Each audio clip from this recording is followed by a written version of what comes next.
Hello and welcome to Quilt Addicts Anonymous. I'm Stephanie Sebing. It is July, so that means it is Quiltmas in July. And so we have put all of our Christmas tutorials that we've ever done over on our new education website, Quilt Addicts Anonymous Academy. You can get to that by typing in academy.quiltaddictsanonymous.com. There's more than 100 video tutorials on there on all kinds of things, piecing, quilting, video courses that are more in-depth so that you can really learn a thing and get it down well. Some of them are paid, some of them are free, and that's the case with these Quiltmas in July video tutorials as well. One of them that I want to highlight because we've got new kits is our Double Oven Mitt. This one went bananas when we did it the first time for you guys. It is the British baking show style oven mitt where you can hang it over your oven door, and it's the perfect size. You've got your handles in there to help grab your casserole or cookies out, and it has Insul-Bright on the inside of it to help reflect heat back toward the hot dish instead of to your hands to help protect you while you're working. We have redone this a ton of times in different kits because you guys love it so much. I really like this one. We have some really cute ones with it. You've got hot coffee or hot cocoa and some mittens and some latte art on the darker side that's going to be facing the part that might get dirty. And then on the part that is facing out for everyone to see, we have the lighter, brighter baking and cookies, and it is so fun, cookies for Santa.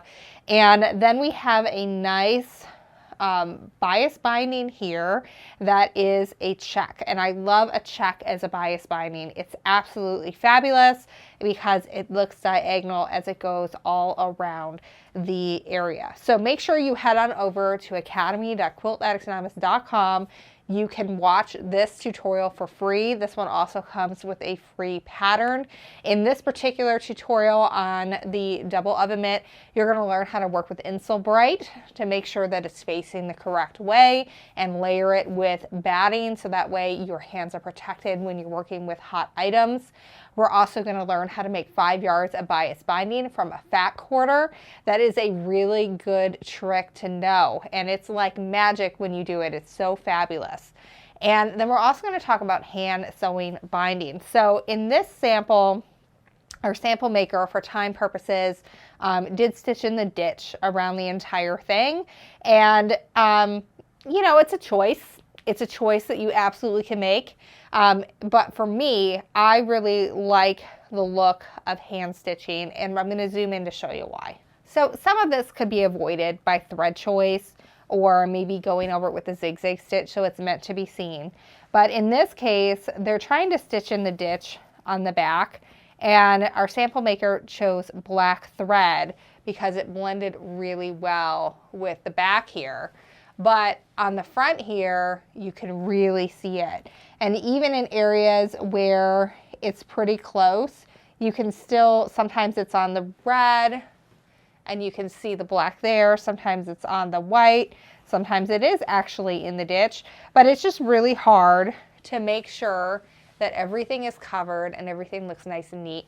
So I much prefer mine, which is stitched down. So we're going to compare these side by side now. Here you can see my original, which I stitched down, which you can see how to do in the tutorial. And I stitched it by machine to the top and then by hand to the back. And you can see it looks very neat. Everything is very even. Those stitches are invisible for the most part. And for something that I'm going to see both sides of every single day, I am hands down going to hand sew that over machine stitching. So I show you how to do that in the tutorial. Some of the other Christmas projects you will find over at academy.quiltaddictsanonymous.com that you can take are multiple quilts, a tree skirt from a jelly roll, 3 different mug rugs, 3 different Christmas stockings from very easy to very complicated, also some quilting stencils that are holiday themed, and plenty of small projects that make great gifts. So make sure you head on over to academy.quiltaddictsanonymous.com to check out our Quiltmas in July videos so you can get going on those holiday handmade gifts now so that you can actually enjoy the holiday season rather than being furiously trying to mark off that to-do list in December. You can actually sit down and enjoy your oven mitt with your cookies because you're not making it on the 24th. You can actually use it to make the cookies in the beginning of December, and that would be absolutely fantastic in my book. So definitely go check that out. Grab a kit while you're over there.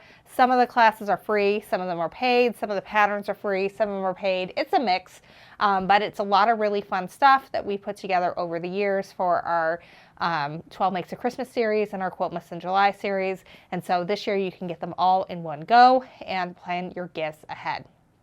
All right, go check all that out, and until next time, happy quilting.